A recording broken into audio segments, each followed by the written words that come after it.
வணக்கம். தி நெல்லை டைம்ஸின் தினமொரு திருக்குறள். செல்லா இடத்து சினந்தீது செல்லிடத்தும் இல்லதனின் தீய பிறர்.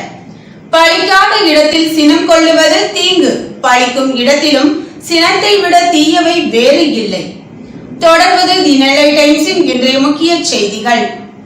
இந்தியா கூட்டணி அரசு அமைந்தவுடன் 100 நாள் வேலை தினக்கூலி ரூபாய் 400 உயர்த்தப்படும். ராகுல் காந்தி.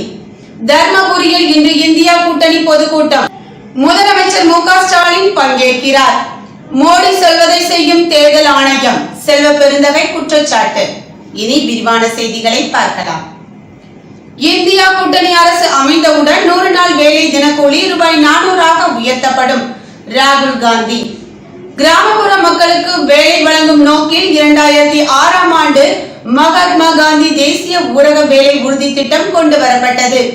100 நாள் வேலை என பொதுமக்களால் பரவலாக அழைக்கப்படும் மகாத்மா காந்தி தேசிய ஊரக வேலை உறுதி திட்டத்தின் கீழ் வழங்கப்படும் ஊதியத்தை அதிகரித்து மத்திய அரசு நேற்று அறிவிப்பு வெளியிட்டது. இந்த நிலையில் 100 நாள் வேலை வாய்ப்பு திட்டத்திற்கான தினக்கூலி உயர்த்தப்பட்டது. இது குறித்து ராகுல் காந்தி தனது எக்ஸ் தளத்தில் வெளியிட்டுள்ள பதிவில், மகாத்மா காந்தி தேசிய ஊரக வேலை உறுதி திட்ட தொழிலாளர்களுக்கு வாழ்த்துக்கள். பிரதமர் உங்கள் சம்பளத்தை 7 ரூபாய் உயர்த்தியுள்ளார். இப்போது அவர் உங்களிடம் இவ்வளவு பெரிய தொகையை என்ன செய்வீர்கள் என்று கேட்கக்கூடும். மேலும் 700 கோடி ரூபாய் செலவு செய்து உங்கள் பெயரில் நன்றி மோடி என்ற பிரச்சாரமும் தொடங்கப்படலாம். பிரதமர் மோடியின் இந்த மகத்தான பெருந்தன்மையால் கோபம் கொண்டவர்கள் நினைவில் கொள்ளுங்கள், இந்தியா கூட்டணி அரசு அமைந்த முதல் நாளே 100 நாள் வேலை தினக்கூலி ரூபாய் 400 உயர்த்தப்படும் என்று பதிவிட்டுள்ளார். தர்மபுரியில் இன்று இந்தியா கூட்டணி பொதுக்கூட்டம். முதலமைச்சர் மு.க. ஸ்டாலின் பங்கேற்கிறார். 2024 நாடாளுமன்ற மக்களவை தேர்தலை முன்னிட்டு தமிழகம் முழுவதும் போட்டியிடும் இந்தியா கூட்டணி கட்சி வேட்பாளர்களை ஆதரித்து திமுக தலைவரும் தமிழ்நாடு முதலமைச்சருமான மு.க. ஸ்டாலின் தீவிர சுற்றுப்பயணம் மேற்கொண்டு பிரச்சாரம் செய்து வருகிறார். இந்த நிலையில் தர்மபுரி அருகே தடங்கம் கிராமத்தில் புதிய ஒருங்கிணைந்த மாவட்ட நீதிமன்ற வளாகம் செல்லும் சாலையில் உள்ள PMP மைதானத்தில் கட்சிகளின் சார்பில் இன்று மாலை 6 மணிக்கு பிரம்மாண்ட பொதுக்கூட்டம் நடைபெறுகிறது. இந்த பொதுக்கூட்டத்தில் திமுக தலைவரும் தமிழ்நாடு முதலமைச்சருமான மு.க. ஸ்டாலின் கலந்து கொண்டு தர்மபுரி நாடாளுமன்ற தொகுதியில் போட்டியிடும் திமுக வேட்பாளர் வக்கீல் ஏ. மணி, கிருஷ்ணகிரி நாடாளுமன்ற தொகுதியில் போட்டியிடும் காங்கிரஸ் கட்சி வேட்பாளர் கோபிநாத் ஆகியோரை ஆதரித்து பேசுகிறார். மோடி சொல்வதை செய்யும் தேர்தல் ஆணையம், செல்வ பெருந்தகை குற்றச்சாட்டு. தேர்தல் சின்னம் விவகாரத்தில் பிரதமர் மோடி எழுதி கொடுப்பதை தான் தேர்தல் ஆணையம் அறிவிப்பதாக தமிழ்நாடு காங்கிரஸ் தலைவர் செல்வ பெருந்தகை குற்றம் சாட்டினார். இது தொடர்பாக சென்னை சத்தியமூர்த்தி பவனில் அவர் நேற்று செய்தியாளர்களிடம் கூறியதாவது, தமாக தலைவர் ஜி.கே. வாசன் கை சின்னத்திற்கு வாக்களிக்க வேண்டும் என பேசியுள்ளார். கை சின்னம் ஆட்சிக்கு வர வேண்டும் என்பது ஜி.கே. வாசனின் உள்மனது ஆசை. அந்த எண்ணத்தை அவர் வெளிப்படுத்தியுள்ளார். தேர்தல் சின்னம் விவகாரத்தில் பிரதமர் எழுதி கொடுப்பதை தான் தேர்தல் ஆணையம் அறிவிக்கிறது. முதற்கட்ட தேர்தல் தமிழ்நாட்டில் வரும் என்பது தெரிந்துதான் பிரதமர் அத்தனை முறை தமிழகத்திற்கு வந்து சென்றுள்ளார். தமிழ்நாட்டில் தான் முதற்கட்ட தேர்தல் வரும் என பிரதமருக்கு எப்படி தெரியும்? திருநெல்வேலி தொகுதியில் காங்கிரஸ் கட்சியைச் சேர்ந்த முன்னாள் MP ராமசுப்பு வேட்புமனு தாக்கல் செய்துள்ளார். தொலைபேசியில் பேசினேன், வாபஸ் வாங்கி விட்டார். இவ்வாறு அவர் கூறினார். இந்தியா கூட்டணி ஆட்சிக்கு வந்தால் தமிழகத்தில் சுங்கச்சாவடிகள் அகற்றப்படும். கனிமொழி MP உறுதி. மத்தியில் இந்தியா கூட்டணி ஆட்சிக்கு வந்தால் தமிழ்நாட்டில் உள்ள சுங்கச்சாவடிகள் அகற்றப்படும் என்று திமுக துணை பொதுச் செயலாளரும் MP-யுமான கனிமொழி தெரிவித்தார்.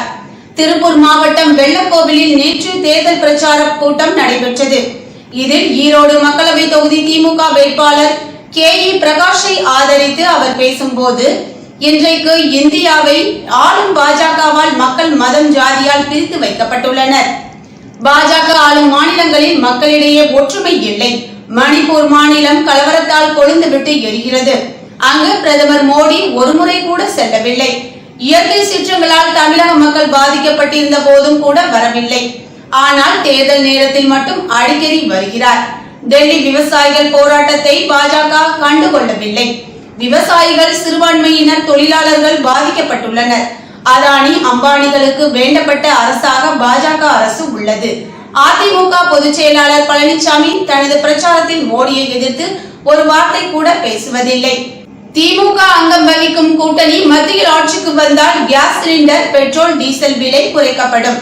தமிழ்நாட்டில் உள்ள சுங்கச்சாவடிகள் அனைத்தும் அகற்றப்படும்.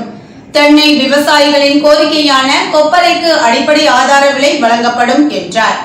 தமிழ் வளர்ச்சி மற்றும் செய்தித்துறை அமைச்சர் மு.பி. சுவாமிநாதன், திருப்பூர் மாநகராட்சி 4ஆம் மண்டல தலைவரும் திமுக தெற்கு மாவட்ட செயலாளருமான ஈழ பத்மநாபன் உள்பட பலர் பங்கேற்றனர். முடிவுக்கு வந்த இரட்டை இலை விவகாரம் அதிமுகவுக்கு ஒதுக்கி அறிவிக்கை. இதன் மூலம் இரட்டை இலை சின்னம் விவகாரம் முடிவுக்கு வந்துள்ளது. மக்களவை தேர்தலில் இரட்டை இலை சின்னத்தில் தான் போட்டியிட்ட சின்னத்தை பெறுவது எப்படி என்பது பரம ரகசியம் என்று முன்னாள் முதல்வர் ஓ பன்னீர்செல்வம் தெரிவித்திருந்தார். தேர்தல் ஆணைய தரவுகளின்படிதான் இன்னும் அதிமுக ஒருங்கிணைப்பாளராக நீடிப்பதால் இரட்டை இலை சின்னத்தை மக்களவை தேர்தலில் வேட்பாளர்களுக்கு ஒதுக்க கோரும் அதிகாரத்தை தனக்கு வழங்க வேண்டும். இல்லாவிட்டால் எனக்கும் பழனிசாமிக்கும் தனி சின்னம் ஒதுக்க வேண்டும் என்று பன்னீர்செல்வம் தேர்தல் ஆணையத்தில் மனு தாக்கல் செய்திருந்தார். அது குறித்து தேர்தல் ஆணையம் பரிசீலிக்காமல் இருந்து வந்தது. பன்னீர்செல்வம் தரப்பில் புகழேந்தி இரட்டை இலை சின்னத்தை முடக்குமாறு தேர்தல் ஆணையத்தில் மனு தாக்கல் செய்திருந்தார். ராம்குமார் ஆதித்தன் தரப்பில் அதிமுக பொதுக்குழு பழனிசாமி பொதுச் செயலாளராக தேர்ந்தெடுக்கப்பட்டது தொடர்பான வழக்குகள் சிவில் நீதிமன்றத்தில் நிலுவையில் இருப்பதால் மக்களவை தேர்தலில் இரட்டை இலை சின்னத்தை வேட்பாளருக்கு ஒதுக்க கோரும் அதிகாரத்தை அதிமுக அவைத் தலைவருக்கு வழங்க வேண்டும் என்று தேர்தல் ஆணையத்தில் மனு தாக்கல் செய்திருந்தார். திண்டுக்கலை சேர்ந்த சூரியமூர்த்தி என்பவரது பல்வேறு வழக்குகள் நிலுவையில் இருப்பதால் இரட்டை இலை சின்னத்தை யாருக்கும் ஒதுக்க கூடாது என தேர்தல் ஆணையத்தில் மனு தாக்கல் செய்திருந்தார். இதற்கிடையில் ராம்குமார் ஆதித்தன் தொடர்ந்த வழக்கில் இரட்டை இலை சின்னம் கோரும் அதிகாரம் பழனிசாமிக்கு தான் உள்ளது என டெல்லி உயர்நீதிமன்றத்தில் தேர்தல் ஆணையம் தெரிவித்திருந்தது. அதிமுகவுக்கு இரட்டை இலை சின்னம் ஒதுக்கப்பட்டுள்ளது. மேலும் அதிமுகவின் கட்சி அலுவலகம் முகவரி அவை சண்முகம் சாலை, ராயப்பேட்டை என்றும் குறிப்பிடப்பட்டுள்ளது. இதன் மூலம் இரட்டை இலை சின்னத்தை கோரும் அதிகாரம் பழனிசாமிக்கு மட்டுமே இருப்பதும் அதற்கு எந்த தடையும் இல்லை என்பதும் இரட்டை இலை சின்னம் தொடர்பாக பன்னீர்செல்வம் உள்ளிட்டோர் அளித்த மனுக்கள் அனைத்தும் கருத்தில் கொள்ளப்படவில்லை என்பதும் உறுதி செய்யப்பட்டுள்ளது. தேசிய ஜனநாயக கூட்டணி 400 இடங்களில் வென்று மோடி மீண்டும் பிரதமராவார் என்றார் திருநெல்வேலி தொகுதி பாஜக வேட்பாளர் நயினார் நாகேந்திரன். வள்ளியூரில் பாஜக மாவட்ட தலைவர் SP தமிழ்ச்செல்வன் தலைமையில் வியாழக்கிழமை நடைபெற்ற இக்கூட்டணி கட்சிகளின் ராமநாதபுரம் சட்டப்பேரவை தொகுதி செயல் வீரர்கள் கூட்டத்தில் நயினார் நாகேந்திரன் பேசியது, ராதாபுரம் சட்டப்பேரவை தொகுதிக்கு சொந்தக்காரரான என்னை திருநெல்வேலி மக்களவை தொகுதியில் வெற்றி பெற செய்ய வேண்டும். பாஜகவை பொறுத்தவரையில் யார் வேண்டுமானாலும் MP ஆகலாம். இந்த கட்சியில் ஒரு பதவி என்பது 3 ஆண்டுகள் மட்டும்தான். கடுமையாக உழைக்க வேண்டும். அப்போது உங்களுக்கும் பதவி பொறுப்பு கிடைக்கும். நான் அமைச்சராக இருந்தபோது ராதாபுரம் தொகுதிக்கு கூட்டு குடிநீர் திட்டத்தை கொண்டு வந்திருக்கிறேன். வள்ளியூரில் மின்வாரியத்திற்கு கட்டிடம் கட்டி 30 படுக்கை வசதி கொண்ட அரசு மருத்துவமனையை கொண்டு வந்தேன். இத்தேர்தலில் நான் வெற்றி பெற்றால் பணக்குடி ரயில் நிலையத்தில் அனைத்து ரயில்களும் நின்று செல்லும் திசை விளைவிக்கும் அனைத்து வளர்ச்சி திட்டங்களும் கொண்டு வரப்படும் என்றார். திமுக இஸ்லாமியர்களின் பாதுகாவலன் அல்ல என்பதை மக்கள் புரிந்து கொண்டு மக்களவை தேர்தலில் வாக்களிக்க வேண்டும். சீமான். திமுக இஸ்லாமியர்களின் பாதுகாவலன் அல்ல என்பதை புரிந்து கொண்டு மக்களவை தேர்தலில் வாக்களிக்க வேண்டும் என்றார் நாம் தமிழர் கட்சி தலைமை ஒருங்கிணைப்பாளர் சீமான். மேலப்பாளையத்தில் வியாழக்கிழமை நடைபெற்ற தேர்தல் பிரச்சார பொதுக்கூட்டத்தில் நாம் தமிழர் கட்சி வேட்பாளர் சத்யாவை ஆதரித்து சீமான் மேலும் பேசியது, பாஜக ஆட்சியில் கடந்த 10 ஆண்டுகளாக மக்கள் ஏராளமான துயரங்களை சந்தித்துள்ளனர். பண மதிப்பிழப்பு, சரக்கு மற்றும் சேவை வரியால் நாட்டின் பொருளாதாரம் வீழ்ச்சி அடைந்துள்ளது. வரியை மட்டுமே உயர்த்தி கொண்டு உள்கட்டமைப்பு மற்றும் உற்பத்தியை பெருக்க தவறியுள்ளனர். திமுகவுக்கு தொடர்ந்து இஸ்லாமியர்கள் வாக்களித்து ஆதரவு அளித்து வருகிறார்கள். ஆனால் திமுக இஸ்லாமியர்களின் பாதுகாவலன் அல்ல. சிறையில் தவிக்கும் இஸ்லாமியர்களை விடுவிப்போம் என்றார்கள். அதனை நிறைவேற்றினார்களா? தமிழகத்தின் கனிம வளங்கள் கொள்ளையடிக்கப்படுகின்றன.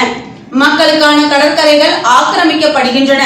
தமிழகத்தில் 1000 ரூபாய்க்கும் சேலைக்கும் ஓட்டு போட்டு விடாதீர்கள். பணக்காரர்கள் மட்டுமே அரசியலுக்கு வர முடியும் என்ற நிலை தொடர்ந்தால் மக்களுக்கான சேவை இருக்காது. தேர்தலில் முதலீடு செய்வோர் ஊழல் செய்வதையே கவனத்தில் கொண்டிருப்பர். இளைய தலைமுறையினர் மாற்றத்திற்கு வித்திட வேண்டும். தேர்தலில் எங்களது கட்சிக்கு சின்னம் ஒதுக்குவதில் பாரபட்சம் காட்டினர். சின்னம் என்பது கருவி மட்டுமே. சின்னத்தில் இல்லை விவசாயி.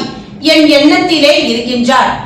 விவசாயி கருத்தியல் புரட்சிக்காக போராடும் நாம் தமிழர் கட்சி வேட்பாளர்களுக்கு ஒலிவாங்கி சின்னத்தில் வாக்களித்து வெற்றி பெற செய்ய வேண்டும் என்றார். தொடர்ந்து திருநெல்வேலி நகரத்தில் வேனில் இருந்து வாக்கு சேகரித்தார். இத்துடன் செய்திகள் நிறைவடைந்தன. முயற்சிகள் எதுவாயினும் வெற்றிகள் நமதாகவே இருக்கட்டும். நன்றி, வணக்கம்.